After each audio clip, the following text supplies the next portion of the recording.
Nah, ala kan aku dari bawah kan.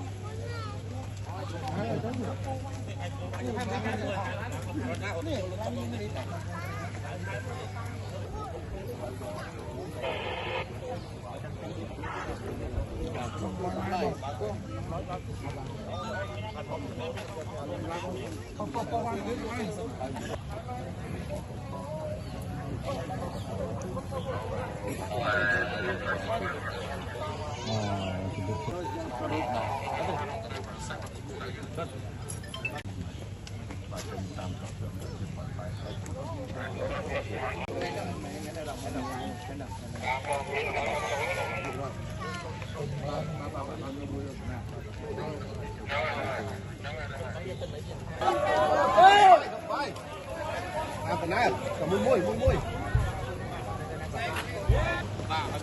Bà nói dương cái bánh cùi hoặc như cái hả?